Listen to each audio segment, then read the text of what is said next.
Hello everyone, আসসালামু আলাইকুম। কেমন আছো সবাই? আজকে হচ্ছে ১৩ ফেব্রুয়ারি, মানে নির্বাচনের পরের দিন, এবং আজকে আমাদের অফিস নেই, আমাদেরকে ওয়ার্ক ফ্রম হোম করে দিয়েছে। তো যেহেতু ফ্রাইডেতে আমার সারাদিনই অনেক ক্লাস থাকে এবং সবগুলো ক্লাস আজকে আমাকে অনলাইনে নিতে হবে, তাই আমি কিন্তু বাসায় থাকা সত্ত্বেও খুব সকাল সকালই ঘুম থেকে উঠে পড়েছি।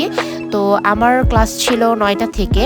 আমি ৮টা ৫০-এ উঠে ওদেরকে একটা ক্লাস ওয়ার্ক দিব, এজন্য সেটা রেডি করতেছিলাম।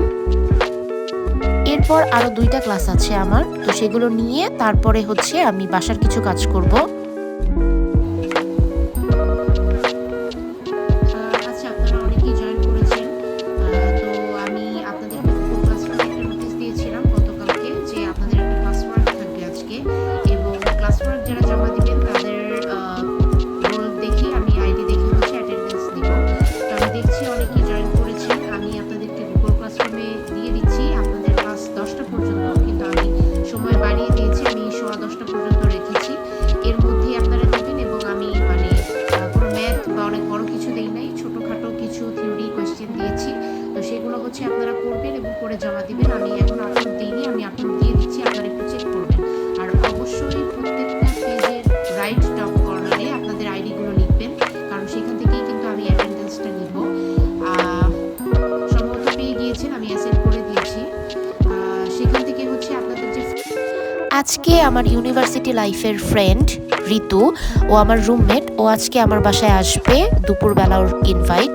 তো আমি ঝটপট ক্লাস নিয়ে একটু আমার ঘরটা গোছালাম, তারপরে চলে গেলাম রান্নাঘরে গিয়ে দেখতেছি যে আম্মু রান্নাবান্নার প্রিপারেশন নিচ্ছে। তো আজকের মেনু হচ্ছে চিকেন বিরিয়ানি। তো আম্মু শুরুতেই আলু এবং চিকেন এগুলো হচ্ছে ভেজে ফেলতেছিল। ঋতুর অনেকদিন ধরেই আমার বাসায় আসার কথা, কিন্তু আমি আসলে অফিসের কারণে বাসায় থাকি না, তো ওকে আমি টাইম দিতে পারতেছিলাম না। কিন্তু নির্বাচন উপলক্ষে কিন্তু আমাদের ৬ দিন অফ ছিল। তো আমি বললাম যে ওকে, যে তাহলে এটাই সুযোগ, এর মধ্যেই তুই চলে আয়।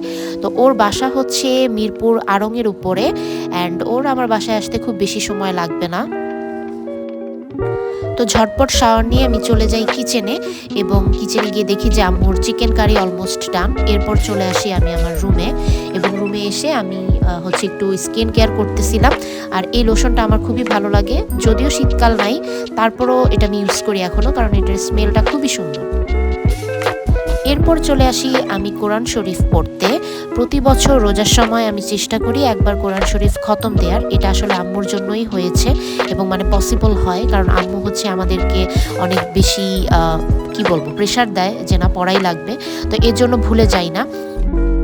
তো যেহেতু আমি জব করি, তো আমার আসলে সব সময় প্রতিদিন পড়ার সময় থাকে না, এর জন্য চেষ্টা করি যে রোজার জাস্ট ১ সপ্তাহ আগে থেকে শুরু করার। আর এবার যেহেতু ৬ দিন বন্ধ পেয়েছি, তো আমার টার্গেট ছিল যে আমি প্রতিদিন ১ পারা করে পড়বো। একটু টাইম লাগে, বাট তারপরও কিছু দূর আগায় রাখলে আমার সেটা রোজার জন্য সুবিধা হবে। তো আমি অলমোস্ট ৪ পারা পড়ে ফেলছি। তো আজকে হচ্ছে ৫ নাম্বার পারা পড়বো ইনশাল্লাহ, এবং এই জন্য আমার টার্গেট সেট করলাম আমি আগে, এবং তারপরে এটা পড়বো। আমি কোরআন পড়া শিখি ক্লাস 1-এ থাকতে, এবং তারপর থেকে রেগুলার পড়ার কারণে আমি এখনো ভুলে যাইনি, এবং all credit goes to my আম্মু।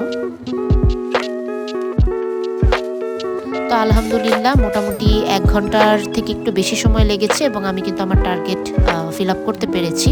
তো তারপরে আমি চলে যাই আবার কিচেনে চেক করতে যে আম্মুর রান্নাবান্না কত দূর হলো। আমি গিয়ে দেখি যে আম্মুর চিকেন কারি তো অলরেডি শেষ, এবং আম্মু হচ্ছে এখন পোলাও রান্না করবে, এবং পোলাওর জন্য অলরেডি পেঁয়াজ এবং তেজপাতা এগুলো হচ্ছে গিয়ে প্রসেসিং করতেছিল। ইন দ্য মিন টাইম আমি ঋতুকে বলতেছিলাম যে তুই তাড়াতাড়ি চলে আয়, কারণ যেহেতু আজকে ফ্রাইডে, রাস্তায় মানুষ থাকবে অনেক বেশি, এবং দেখা যাবে রাস্তাগুলো ফিল আপ হয়ে যাচ্ছে নামাজের জন্য। তো ও বলতেছিল ওর বাসায় বুয়া আসছে, এবং বুয়া চলে গেলেই ও রওনা দিবে। তো এদিকে আম্মুর কিন্তু পোলাওটাও ডান। এখন আম্মু হচ্ছে চিকেনগুলোকে মানে লেয়ারে লেয়ারে হচ্ছে গিয়ে দিয়ে দিবে, এবং তারপরে ২০ থেকে ২৫ মিনিট সেটাকে দমে রাখবে। কালার এবং স্মেল ওয়াজ সো গুড। তো এই তো এরপরে এটার উপরে আরও কিছু পোলাও দিয়ে সেটাকে হচ্ছে দমে রেখে দিব।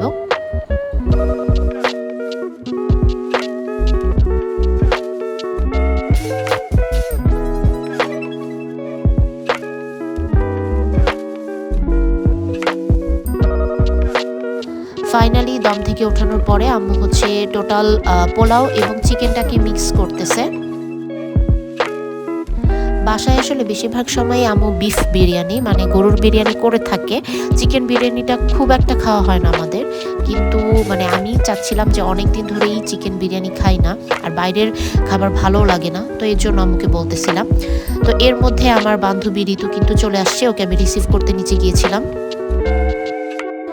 ওর আসলে আস্তে আস্তে প্রায় একটা ক্রস করে গিয়েছিল, তো তারপরে ও চলে আসে এবং এসে হচ্ছে আম্মুর সাথে অনেকক্ষণ আড্ডা দিচ্ছিল আমার রুমে ঢোকার আগে। ঋতু এর আগেও আমার বাসায় এসেছিল, আমার যেই রুমমেট রাখি, ও তো এখন ইউএসএতে আছে, তো ও আর হচ্ছে ঋতু ওরা এর আগেও আমার বাসায় আসছে। তো এবার হচ্ছে ঋতু আসলো, কারণ রাখি তো নাই। ও আবার মজা করতেছিল যে দে আমি তোর ভিডিও করে দিই, আমি বলতেছিলাম তুই যা আগে। ঋতুর সাথে 2025 সালের জুলাইয়ের দিকে আমাদের দেখা হয়েছিল, যখন রাখি ইউএসএতে চলে যাবে তখনও দেখা করতে এসেছিল। ওর বাসা হচ্ছে ঢাকার বাইরে, ও ঢাকায় থাকে না, এখানে ও ইন্টার্ন করার জন্য এসেছে। তো এরপরে এখানে থাকতেছে হচ্ছে আড়ংয়ের উপরে বিল্ডিংয়ে, তোমাদের অলরেডি বলেছি আমি। তো এরপরে অনেক অনেক গল্প ছিল, অনেক আড্ডা ছিল, আমরা প্রায় 1-1.5 ঘন্টা মনে হয় আড্ডাই করেছি লাঞ্চ করার আগে, অনেক গল্প। ফাইনালি আম্মুর বকাঝকায় আমরা চলে আসি লাঞ্চ করতে। আম্মু অলরেডি বেড়ে দিছে, আমি ওকে সালাদ আগায় দিচ্ছিলাম, আর আমাদের সাথে আম্মু লাঞ্চ করতে বসছিল। কিন্তু ঋতুকে আমরা জোর করে অনেক বেশি খাওয়াচ্ছিলাম, কারণ ও ঢাকায় আসার পর থেকে নিজেই রান্না বান্না করে খাচ্ছিল। তো দেখা যাচ্ছে কখনো মানে আলু ভাজি, ডিম ভাজি, শর্টকাটে একা থাকলে যা হয় আর কি। তো আম্মু বলতেছিল যে তুমি থেকে যাও আজকে, কিন্তু ওর সাথে ওর যে ফ্ল্যাটমেট আছে সে আবার নির্বাচনের জন্য ঢাকার বাইরে গিয়েছিল, এবং এটা ও পরের দিন চলে আসবে, যার কারণে ও আর আজকে আমাদের বাসায় থাকতে পারবে না। তো আমি খেয়ে আম্মু এবং ঋতুর ক্লিপ নিচ্ছিলাম, এবং দুইজন খুব গল্প করতেছিল, আমাকে তো ভুলেই গেছিল বলা যায়। লাঞ্চ করার পরে আমরা আরও অনেকক্ষণ আড্ডা দিলাম, প্রায় 2 ঘন্টার মতো দিয়ে তারপরে বিকালবেলা আম্মু ঋতুকে রসমালাই দিচ্ছিল, বড়ই এবং কিছু ফ্রুটস ছিল। আমি মিষ্টি জিনিস একটু কম খাই বলতে খাই না বললেই চলে, এর জন্য আমার আম্মু অনেক বেশি মানে কষ্ট পায় মাঝে মধ্যে যে কেন আমি মিষ্টি কিছুই খাই না। তো ঋতু বারবার আমার দিকে হচ্ছে রসমালাই আগায় দিচ্ছিল, বলতেছিল যে তুই একটা টেস্ট কর। আমি বললাম যে না, আমি মালটা খাই, তুই রসমালাই খা। কারণ আমার কাছে মনে হয় মিষ্টি জিনিস যত কম খাওয়া যায় ততই ভালো, আমি একটু হেলথ কনসিয়াস। তো এরপরে আমি চলে আসি জিমে, কারণ আমার জিম ছিল 5:30টায়। তো এখানে এসে মৌসুমি আপু এবং তুষি আমার জিম পার্টনার, ওরা হাই দিচ্ছিল এবং ওদের একটা ক্লিপ নিচ্ছিলাম, এবং তারপর হচ্ছে আমি ট্রেডমিলে উঠে যাই। আর ওই দিন অনেক ভিড় ছিল, কারণ ফ্রাইডে ছিল। ফ্রাইডেতে নর্মালি আমি যাই না জিমে, বাট আজকে যেহেতু বাসায় ছিলাম তাই গিয়েছি, এবং আস্তে আস্তে আমার কিন্তু প্রায় 6:45 বেজে গিয়েছিল। তো এখন আমি শাওয়ার নিয়ে ফাইনালি একটু রেস্ট নিব। দেখা হবে অন্য কোনো ব্লগে, টাটা।